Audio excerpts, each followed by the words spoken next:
par les eaux de ton esprit. Crée en moi un cœur nouveau, je t'en prie. Tu t'appelles je suis pour me dire je sais, parce que rien ne peut troubler mon cœur en paix. Wow. S'il faut que je te dise un mot, au-delà de tous mes mots, je te dirai, oh je t'aime, Shiloh. Shiloh, inscris ton nom dans mon esprit. Kaka. Yema. Quoi? Yema, ça veut dire Kaka, c'est merci beaucoup. Sinon, Yelma en guéré, ça veut dire regarde. Oui. Y a-t-il des guérés ici? Oui. On va pas aller. Yelma, on va pas passer. Est-ce qu'il y a des guérés dans vous n'avez pas droit à la parole, studio? même s'il y a des guérés. Il y a des guérés? Ouais. Yéman en guéré. Yéman, ça existe en guéré? Tu as vu? Voilà. Ah d'accord. Bon d'accord, c'est bon.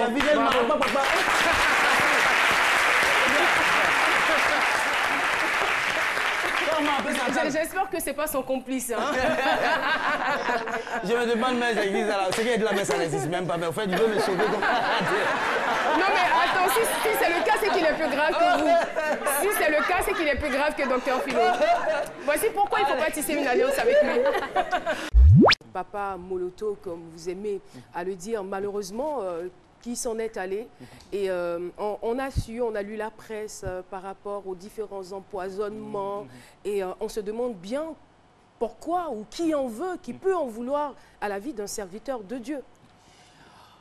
Très bonne question, mais ce que je peux déjà dire là-dessus, c'est que, allez, c'est pas la première fois que Papa Alain a été empoisonné. Plus de 18 ans de cela passé, il a connu des cas pareils.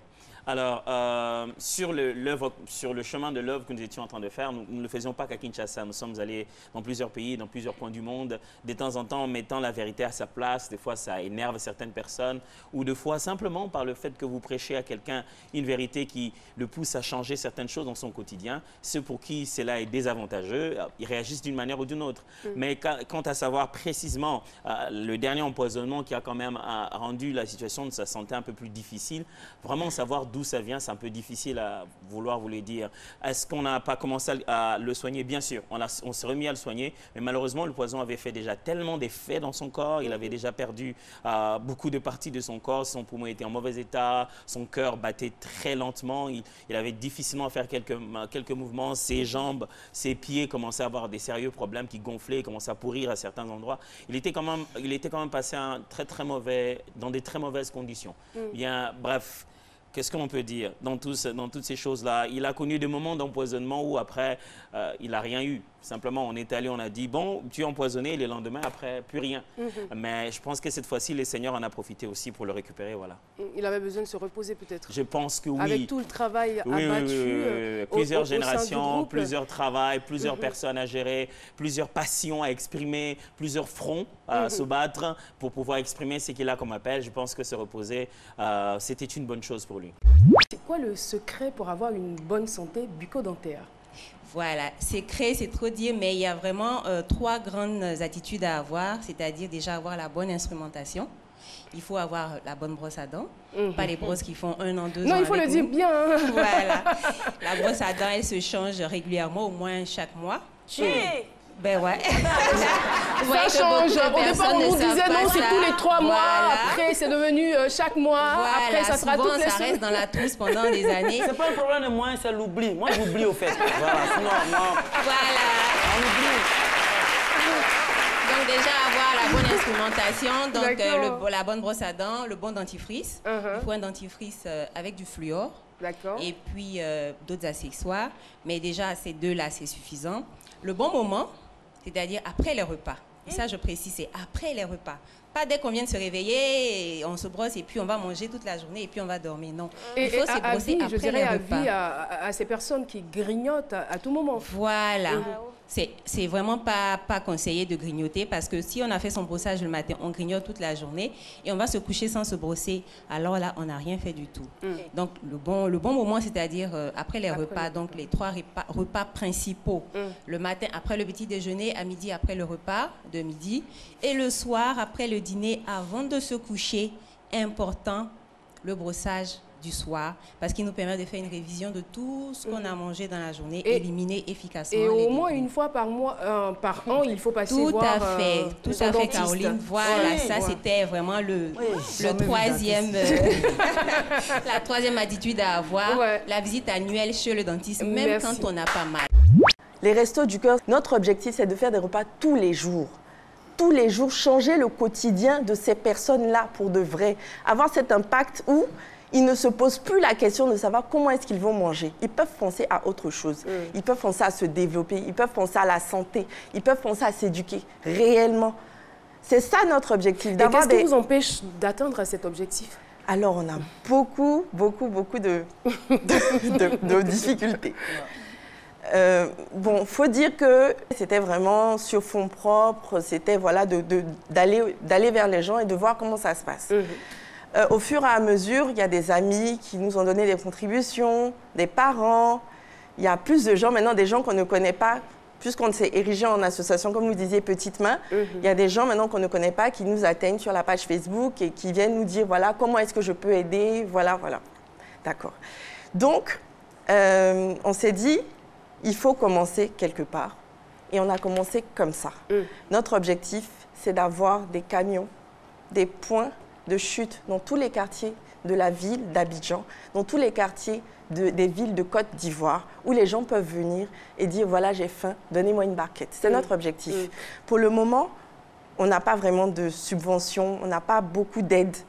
Donc, on fait avec les moyens du bord. On a des problèmes logistiques pour transporter la nourriture. On a des problèmes même des fois pour récolter tout l'argent pour faire les plats. On a des problèmes pour acheter de l'eau des fois.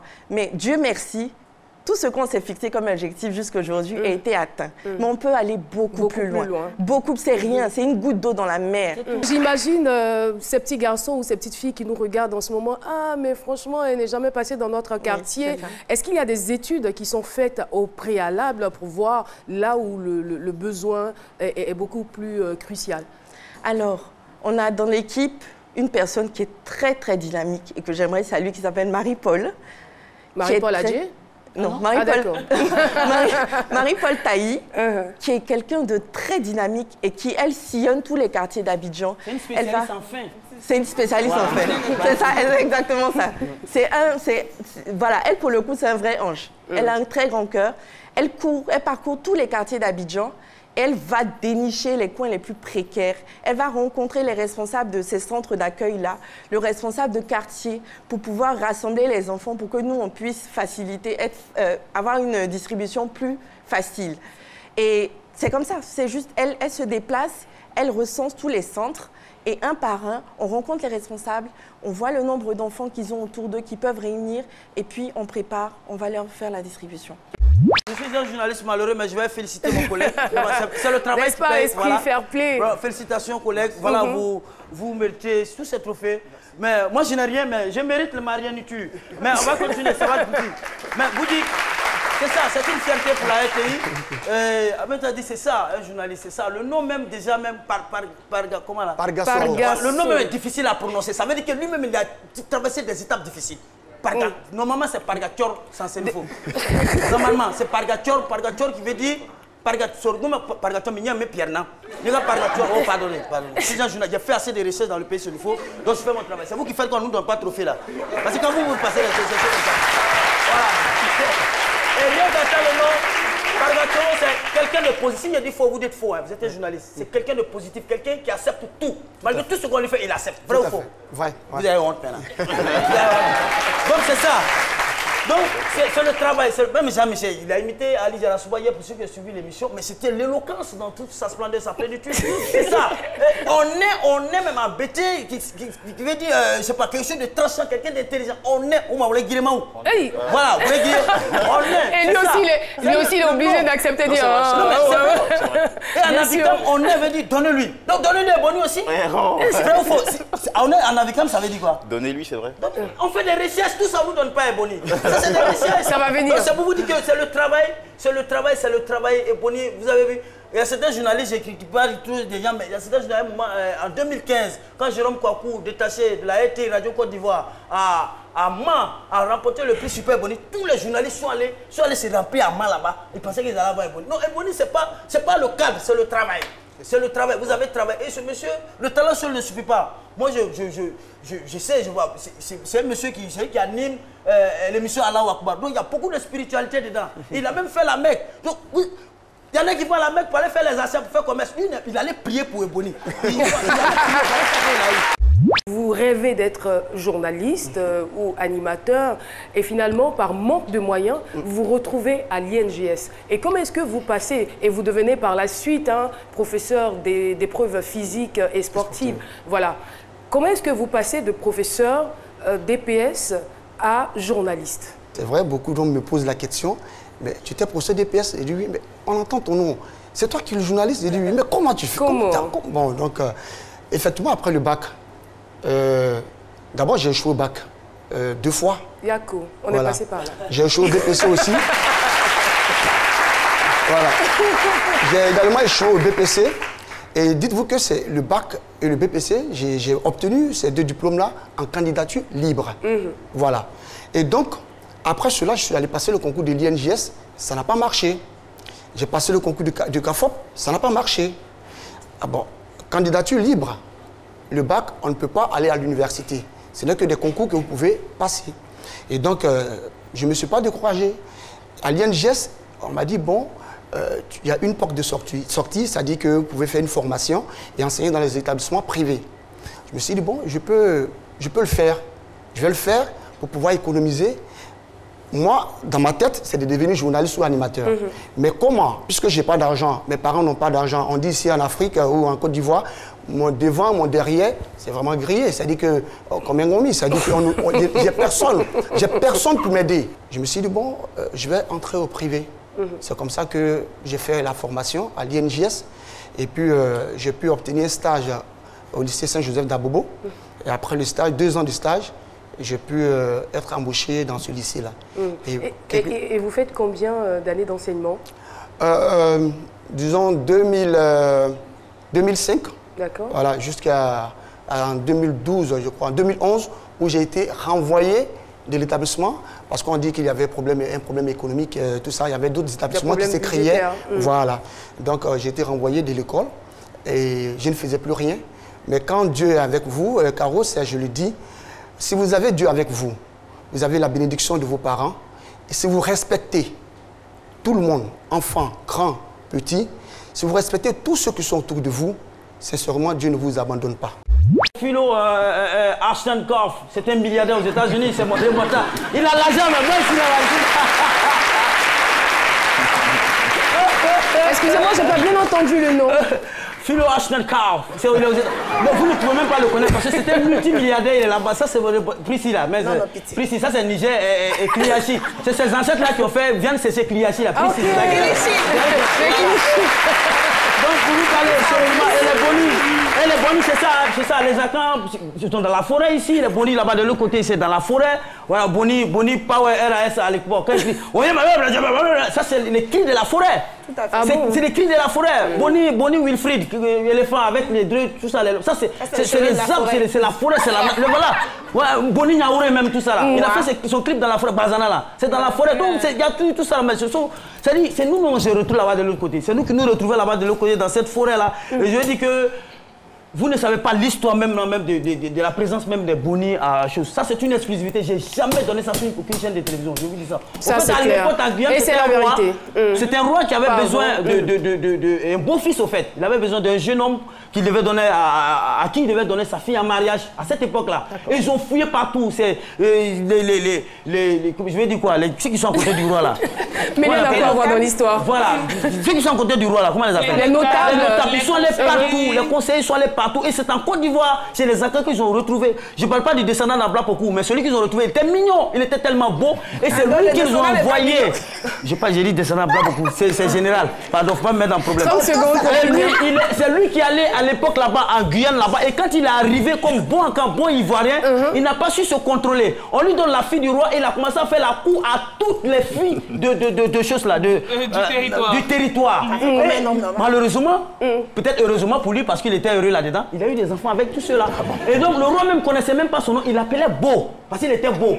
Mais il enceintait toutes les filles du royaume et il niait les faits. Boni.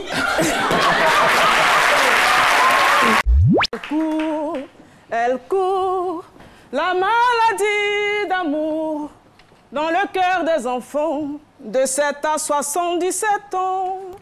Elle chante, elle chante, la rivière insolente qui unit dans son lit les cheveux blancs, les cheveux gris.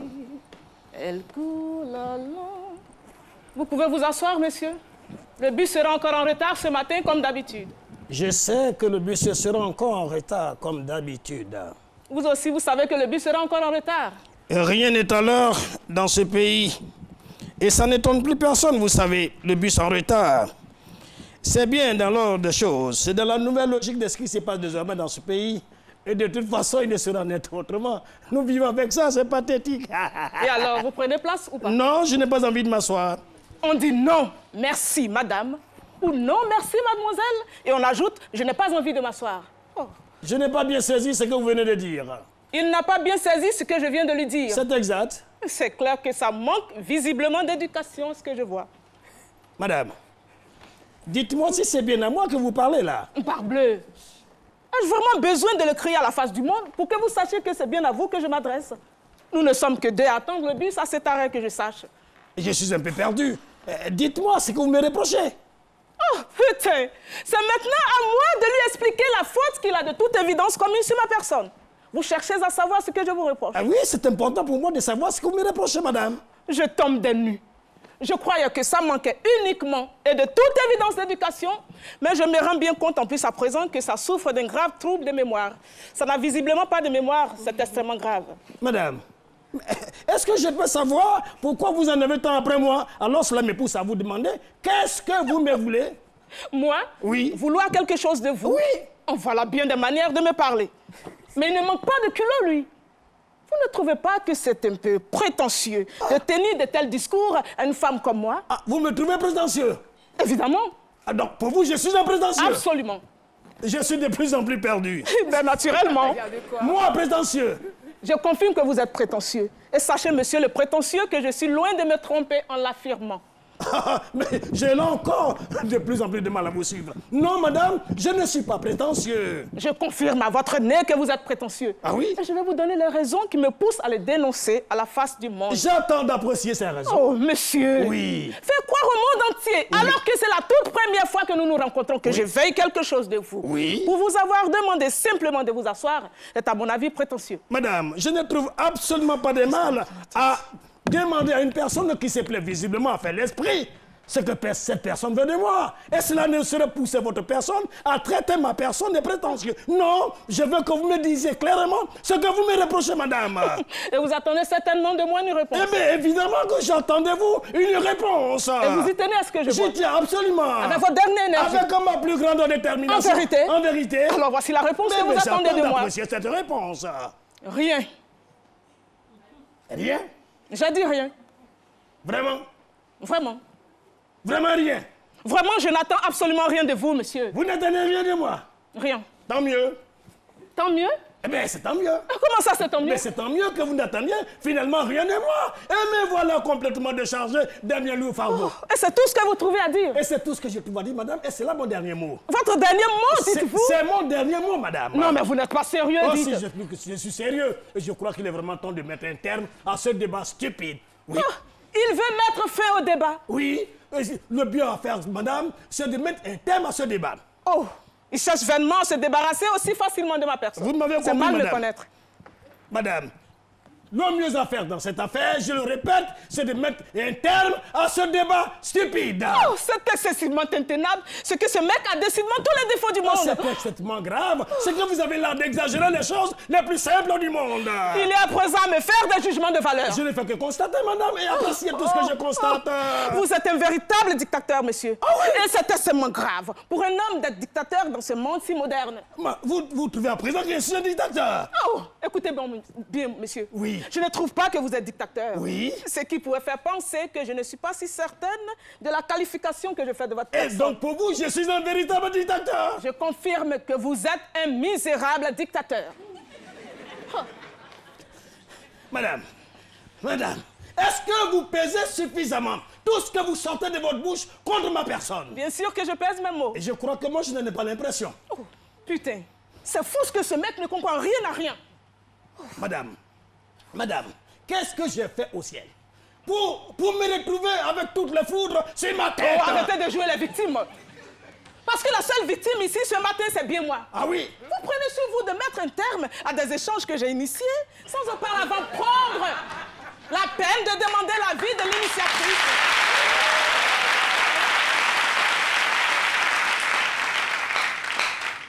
Sans auparavant prendre la peine de demander l'initiatrice que je suis, l'avis de l'initiatrice que je suis. Vous savez quoi? Non, mais dites toujours. J'exige des excuses, monsieur. Elle est à présent à m'exiger des excuses. Oui, vous devez immédiatement me présenter des excuses. Est-ce que je refusais? Et si vous refusez? Oui. Oh, je suis loin de penser que vous refuseriez de me présenter des excuses. Oh, madame, vous avez parfaitement compris ce que je veux, moi. Et si je refusais?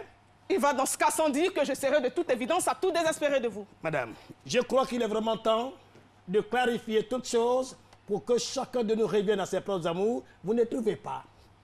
Clarifier toutes choses, revenir à nos amours. De quoi voulez-vous parler? Nous sommes tous venus ici ce matin de quelque part pour des motifs bien différents, n'est-ce pas? C'est tout à fait évident. Et j'en conviens parfaitement. Mais je tiens à ce que vous m'expliquiez ce que signifie pour vous revenir à nos amours. Revenir à nos amours veut tout simplement dire qu'il est temps que chacun de nous s'occupe de ses propres affaires. Oui. Si nous acceptions de nous concentrer sur le mobile des différentes missions pour lesquelles nous sommes ici ce matin. Vous me trouvez agaçante, non, n'est-ce pas? Non, je ne peux pas vous trouver agaçante. Je suis bien élevé, madame. Et je voudrais à présent vous demander, oui, si cela ne vous gêne pas, m'occuper uniquement de ce qui me regarde. C'est parce que vous trouvez que je vous agace que vous êtes tenté de m'inviter à faire le même, n'est-ce pas? Madame, ça ne fait pas partie de mes affaires. Mais bordel! Ce type se croit le plus malin de la Terre. De quel droit vous vous plaisez à me faire des leçons de bonne conduite, monsieur? Madame, vous émettez le souhait que chacun de nous s'occupe uniquement de ses oignons est loin de vous trouver agaçante et de vous trouver par avoir des conséquences, une quelconque occasion de... J'insiste que c'est bien parce que vous trouvez que je vous agace que vous insinuez de la plus vilaine des façons que je me mêle de ce qui ne me regarde pas. Madame, je ne peux pas vous manquer de respect parce que je ne vous connais pas. C'est incroyable ce que j'entends de vous. Moi qui pensais bien faire en vous invitant à vous asseoir, vu que vous êtes non pas uniquement arrêté, mais aussi que vous n'avez de cesse de tourner sur vous-même. Madame! Vous tournez sur vous-même comme une toupie, monsieur. Madame, si je voudrais bien m'asseoir, je n'attendrai pas que vous m'invitiez. Que c'est pathétique. Nous sommes bien sur une place publique, non? J'espère que vous n'avez pas perdu cela de vue. Alors j'ai donc mal fait de vous demander de vous asseoir dans le unique but de garder... Mais pourquoi vous avez l'art d'exagérer, de tout prendre à mal? C'est un but que les hommes imbuent de les personnes. Chaque fois qu'ils en ont l'occasion, frustrent les âmes sensibles que nous sommes, nous les femmes. Mais où va donc ce monde? Ce monde ne va nulle part. Ce monde ne va nulle part si ce n'est dans votre idée. Et madame, je voudrais vous prier de me laisser tranquille, m'occuper de ce qui me regarde. Oh, putain. Monsieur. Oui. Vous avez bel et bien frustré ma personne. Je ne vous ai pas frustré. Si. Jamais. Mais que pensez-vous avoir fait en me disant toutes ces insanités? Ne pensez-vous pas un seul instant que les mots que vous avez utilisés pour mettre fin unilatéralement aux échanges que j'ai initiés illustrent aisément le tort que vous m'avez fait, le tort que je viens de dénoncer avec ma dernière énergie? Moi, vous faites du tort, mais alors je rêve, madame, franchement. Je vous ai gentiment invité à vous asseoir pour vous éviter de fatiguer votre corps, n'est-ce pas? Oui, je crois. Ah, vous croyez? Oui. Ok, passons. Après que je vous ai invité à vous asseoir, oui, avez-vous daigné me dire merci pour cette belle proposition que je vous ai faite, même si vous n'avez pas envie de vous asseoir? Et vous avez l'impression que je ne l'ai pas fait? Ou bien alors, pas du tout? Je n'ai pas que l'impression, mais non seulement vous ne l'avez pas fait, mais aussi en plus vous m'avez rabroué en me reprochant avec une extrême inélégance de me mêler de ce qui ne me regarde pas. Madame, mais pourquoi vous... Je ne comprends plus rien. Je ne comprends plus rien. Monsieur. Oui. Monsieur, oui, ce n'est guère une façon élégante de reconnaître une faute qu'on a commise, dont on se doit de faire une bonne confession pour libérer sa conscience et se faire pardonner par la victime. Parce que lorsqu'on s'est comporté comme vous l'avez fait, ça n'a pas d'autre sens que de faire du tort à une pauvre femme qui ne vous veut que du bien. Madame, je voudrais à mon tour vous demander, si vous avez les pleins droits de dire que les hommes sont imbus de la misérable personne qui se croit supérieure aux femmes, et comment qualifiez-vous la nature de tels propos que vous sortez de votre bouche sans gêne aucune? Je n'ai fait que dire la vérité. Ah! La vérité? Oui. C'est ça? Il n'a pas de mal à dire la vérité, monsieur. C'est loin de vous faire du tort, comme il vous a été loisible de faire contre ma personne. Madame, si je me souviens très bien, vous me traitiez de dictateur et de maladroit, n'est-ce pas? Je vois enfin que vous retrouvez votre esprit. Ça promet.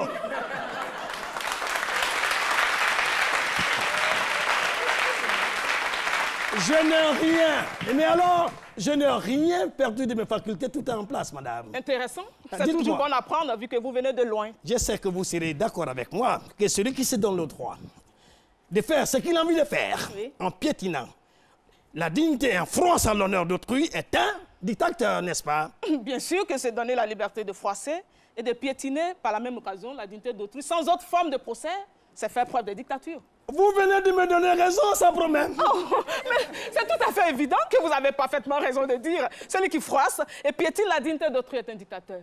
Mais vous remarquez par vous-même que je ne suis ni de loin ni de près concerné parce que vous venez de soutenir, monsieur. Vous n'êtes pas concerné, dites-vous? Oh. Vous affirmiez à l'instant même en disant clairement, et je cite, oui, celui qui froisse et piétine la dignité d'autrui est un dictateur. Oui, j'ai bien dit que celui qui froisse et piétine la dignité d'autrui est un dictateur, et alors? Votre phrase est édifiante de mon innocence, monsieur. Vous avez désigné...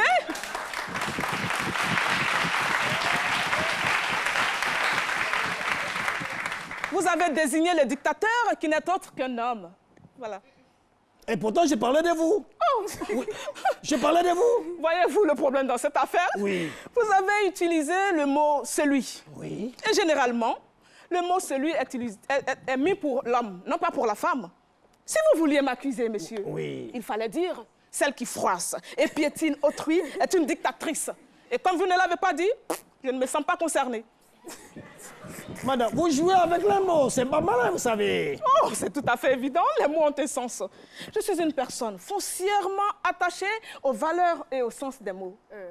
Encore une fois, je vous invite à vous asseoir et j'espère que vous ne me froisserez pas en refusant ma doléance cette fois-ci. Mais alors pourquoi vous tenez tant à m'inviter à m'asseoir auprès de vous et sur le même banc?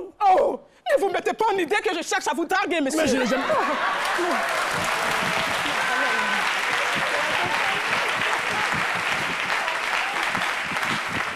Je ne vous ai jamais dit cela, madame. Je ne vous ai jamais dit cela, madame. Je sais ce que vous mijotez et je suis sûre et certaine que vous ne m'avouerez jamais votre véritable intention. Non. Mais sachez que je sais ce que vous pensez dans votre petite tête. Je ne saute jamais sur les occasions. Ça ne fait pas partie de mes pratiques. Oh, vous êtes un véritable prédateur qui laisse sa proie se livrer entre ses mains.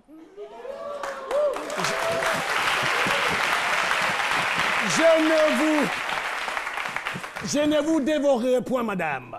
Ça ne fait pas partie de mes pratiques. Alors, asseyez-vous donc, si vous le voulez bien. D'accord, mais à une seule condition, que chacun de nous s'occupe de ses propres affaires. Oh. Alors, comptez sur moi, vous avez ma parole. Jésus a gagné, il a gagné, il a gagné. Nous avons la victoire. Il a vaincu la mort. Il a vaincu les démons.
s'engage dans ce genre de reportage choc sur le terrain, quels sont les dangers de façon très explicite auxquels on est confronté, et puis quelles sont les émotions, les choses qu'on voit et que le reste des Ivoiriens ne voient pas?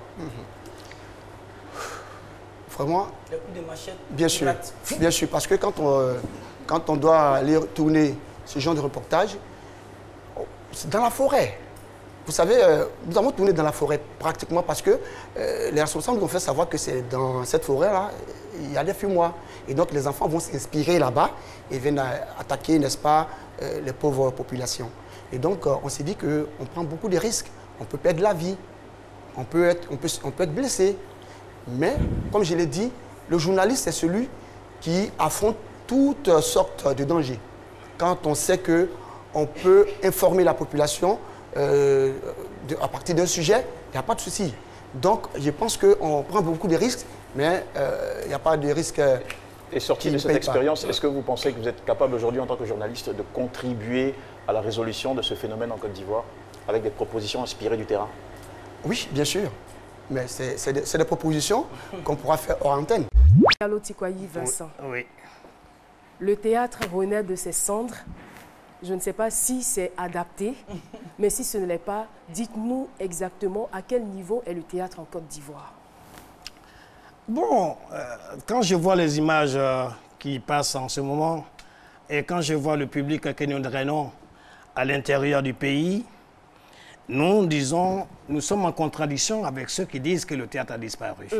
Et quand nous jouons à l'intérieur du pays avec les moyens des bords, parce qu'on fait du porte-à-porte, on n'a pas des bureaux en bureau, on n'a pas les moyens de faire la promotion de nos spectacles, parce qu'on ne veut pas non plus sévrer les Ivoiriens de cette forme d'expression qui est vraiment extraordinaire et qui éveille les consciences.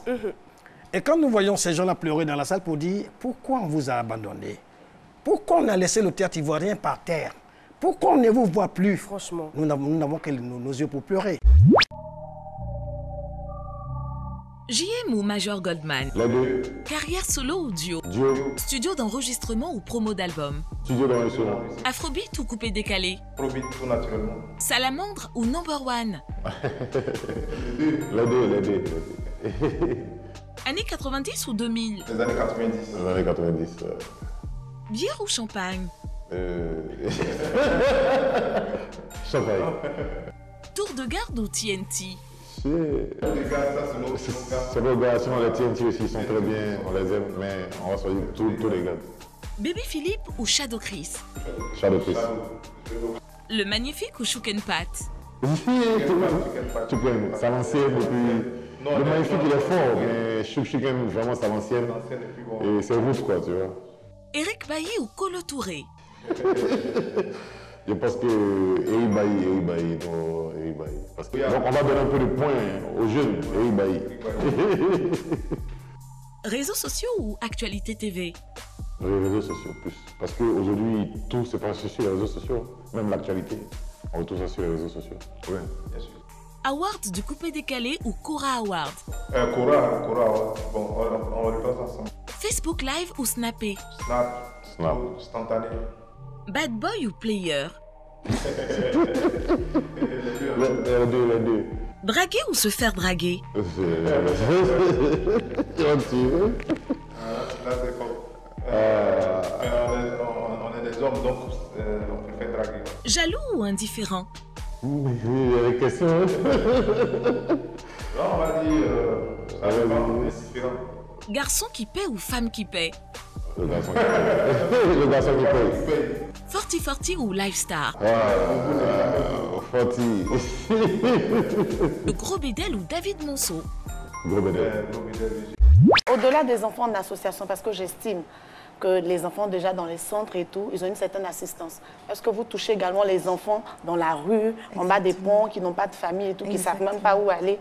Est-ce que vous les touchez également? Oui, alors ce qu'on fait, on fait donc des distributions dans des centres, dans des quartiers, devant des mosquées, devant les églises et dans la rue. Donc des fois on pose le camion, la bâchée quelque part et puis on distribue aux enfants. Mais comment vous savez que ces enfants l'ont faim? Parce que je connais les enfants, non, souvent non. ils sont rassasiés, mais ils veulent jouer à la nourriture. Non, quand même. Philo, ça se voit. Un enfant qui a faim, tu le vois. Quelqu'un même qui a faim, ça se voit. Quels sont les signes? C'est quoi? Quelqu'un qui a faim. Moi, par exemple, j'ai faim ou j'ai pas faim? Un peu. Un peu faim, non? Un peu faim. Ah ouais, c'est juste. Pas le matin, là, il n'y a pas faim.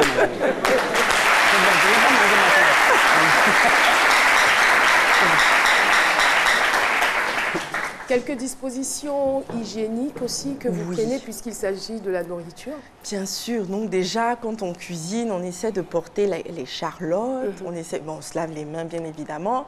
Donc on fait des barquettes avec de la nourriture, avec des cuillères, des fourchettes. On vient avec des sacs poubelles pour qu'après les enfants aussi comprennent qu'il faut que la salubrité c'est important. Voilà, tout ça, ça participe à l'éducation. Et voilà, on fait en sorte que, bon, en général, quand on va dans une école, par exemple, les responsables de l'école, ils ont déjà ce genre de dispositions qui sont mises en place, donc les enfants vont se laver les mains et tout. Mais quand on est dans la rue, bon, on leur donne au moins les cuillères, quoi, pour ne pas qu'ils mangent avec les mains sales. C'est tout ce qu'on fait. On fait des choses graduellement. Avez-vous des ambitions politiques, madame? Pas du tout. Moi, je suis chef d'entreprise, je suis dans le privé, je suis bien dans le privé. Il y a des gens qui m'ont déjà approché justement pour avec ce genre de questions-là, mais pas du tout. Moi, je suis pro Côte d'Ivoire, je suis pro être humain, pro enfant. 19e édition des Ebonies, Nuit de la communication 2017. Attention, il faut que je touche délicatement. Hein. Ne soyez pas jaloux, je touche pour vous aussi. Voilà. 19e édition, c'est la même chose. Et ça, c'est le super prix du meilleur journaliste ivoirien. Là, on a le prix Ebony du meilleur journaliste télévision, prix spécial Joseph Diomandé du meilleur reportage. Alors, quand on vous appelle comme ça, déjà, je suppose que vous ne vous attendiez pas forcément. On ne vous a pas appelé auparavant pour dire que vous seriez le super Ebony. On vous appelle une fois, j'imagine la joie. On vous appelle 2 fois, j'imagine l'extase. La 3e fois, moi, si c'est moi, je tombe. Franchement. Et vous avez tenu. Est-ce que vous pouvez nous décrire les sentiments qui vous animaient ce jour-là, cette nuit-là? Beaucoup d'émotions, hein, beaucoup d'émotions. J'étais arrêté, j'étais là sur le podium avec le ministre, mais mon esprit n'était pas là. Et il était où, à Tafiré? Mon esprit était à Tafiré, à Nyangbo, voilà. C'est-à-dire qu'au fait, je pensais à la souffrance. J'étais là, mais je pensais à la souffrance. Je pensais à ce que nos chefs de service, tous les chefs de service qui m'ont encadré, me disaient travaille, travaille, reste humble. Parce que c'est cela aussi, l'humilité. Philo l'a dit, l'humilité paye. Tu te fais petit, Dieu t'élève. Donc, l'humilité, c'est vraiment très important dans la vie d'un homme. Et vous savez, quand vous avez ce genre de trophée, c'est maintenant que le travail commence. Pargasoro n'a plus droit à l'erreur. Ça, c'est clair. Voilà. On vous a à l'œil, là. Justement. Et il va continuer de travailler, il va continuer d'aller, en tout cas, dans les quartiers les plus défavorisés et faire ressortir des sujets vraiment inédits pour montrer à la population. On m'a demandé de venir travailler en Guyane, de présenter le journal en Guyane parce qu'ils avaient besoin de quelqu'un pendant 1 an. Et donc, je suis arrivé en septembre 93 en Guyane. Et dès que je suis arrivé à la rédaction, il y a des collègues guyanais qui m'ont dit « Mais toi qui es d'origine africaine, ce serait bien que tu ailles sur le fleuve parce que là-bas, il y a des Guyanais comme nous, mais qui ne sont pas tout à fait comme nous parce qu'ils sont restés très africains. Et ce sont des Dahoméens, c'est ce qu'ils m'ont dit. J'ai dit « Mais pourquoi pas ?» Sans plus. Hein. Sans plus. Et donc, j'ai pris un taxico. Le taxico, c'est l'équivalent du Baka, sur 250 km. Arrivé donc à Saint-Laurent-du-Maroni, j'ai pris une pirogue sur 2 heures. Et en arrivant dans ce village, le premier village Boni qui s'appelle La Patou, là j'étais vraiment saisi parce que je suis tombé vraiment sur un autre monde. J'étais plus en Guyane, mais en Afrique, avec des femmes qui avaient des seaux sur la tête, avec des femmes qui portaient des bébés au dos. Et en avançant dans le village, je tombe sur un couple qui arrive donc devant une maison, puis qui frappe, qui fait « coco ». J'ai dit « Tiens, ça je connais ce chose-là ». La dame qui sort, et puis qui fait « Atou ». J'ai dit « Tiens, mais je connais ça aussi ». Ils sont peut-être pas seulement que dahoméens. Et donc, je vais voir le capitaine, le chef du village, et c'est là qu'il m'explique qu'effectivement, leurs ancêtres venaient du Togo, du Congo, de l'Angola, du Ghana, du Dahomey et de la Côte d'Ivoire. Hein, des Agnis et des Baoulés. Et donc, à partir de là, j'ai commencé donc à faire toutes mes recherches. J'ai trouvé des jeunes qui s'appelaient Kwame, Kwaku, Afiba, les mêmes noms que chez nous. J'ai rencontré des vieux qui m'ont raconté l'histoire non pas de Kakou en Anzai, eux ils disent Kakou en Nanchi. Donc, raconter ces histoires. Et donc, à partir de là, j'ai commencé à travailler sur cette question-là parce que j'étais subjugué, frappé de découvrir en direct que ces personnes-là venaient pour partie d'entre eux de la Côte d'Ivoire et qui étaient des Agnis et des Baoulés.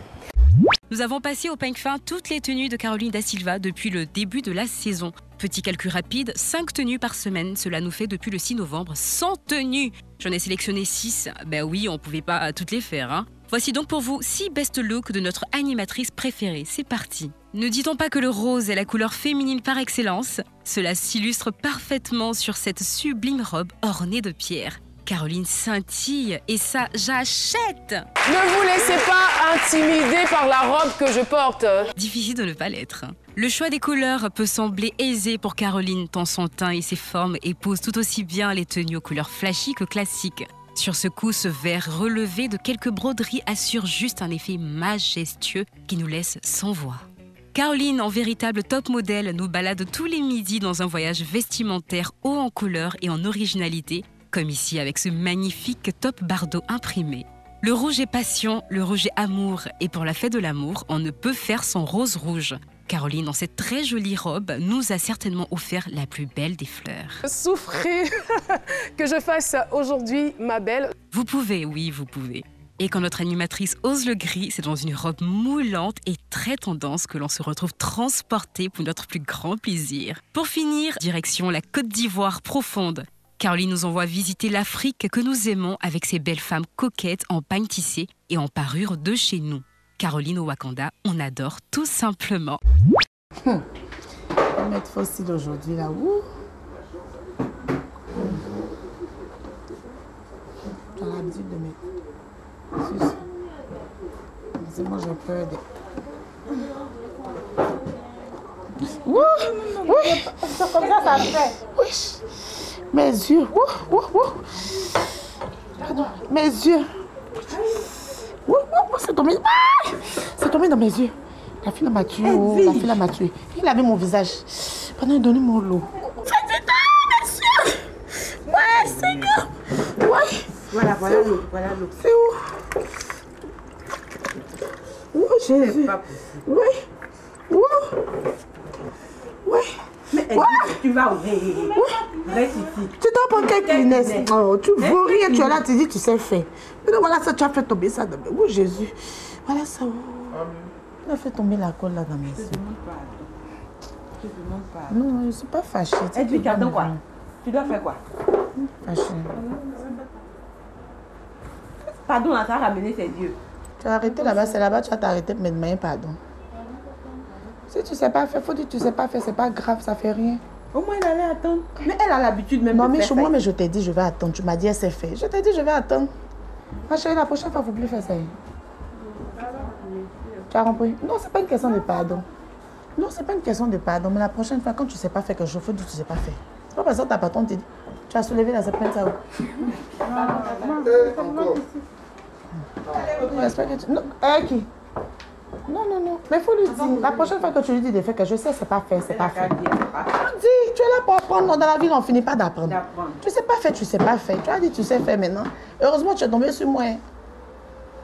Imagine si tu étais tombé sur une autre cliente compliquée. Tu fais quoi?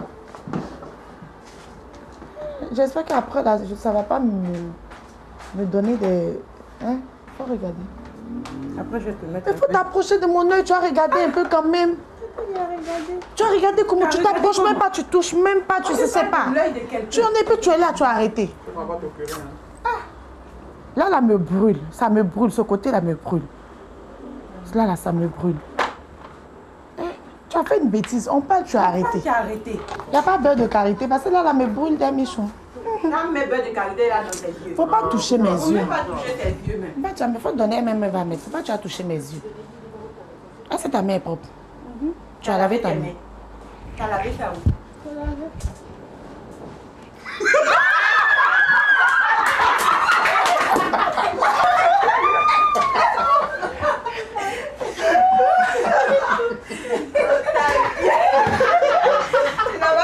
Tu as pleuré même. Tu as pleuré. Mais je n'avais pas vu ses larmes. J'aurais dû continuer alors. J'aurais dû attendre que tu pleures vrai là même. Non, là elle pleure maintenant. Faut te calmer. C'est midi, je me suis fait piéger. Éclairé par Jésus, Nous sommes une classe exceptionnelle, arrachée des ténèbres pour régner et annoncer une année de grâce. Lorsque j'étais perdu, aveuglé du péché, je ne savais que faire.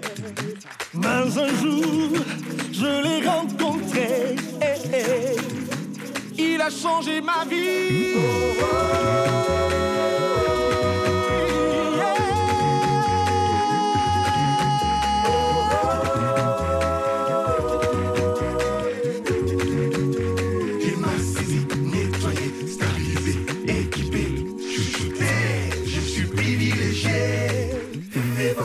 Oui, quand j'étais perdu, aveuglé du péché, je ne savais que faire. Mais un jour, j'ai rencontré la goutte à peine, Lisa Kakebali. Aveuglé par l'alcool, les mille copines partout. Obsédé par l'argent, il m'a éclairé. Jésus a changé ma vie.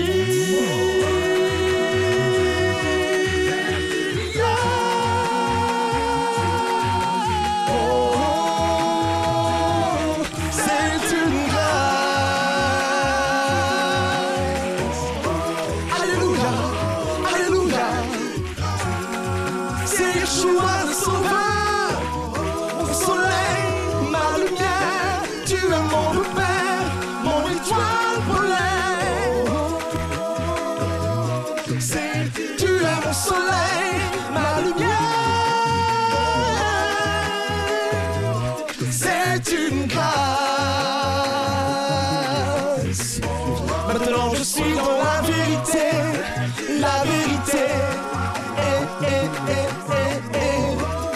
Oh, oh, oh, c'est une grâce.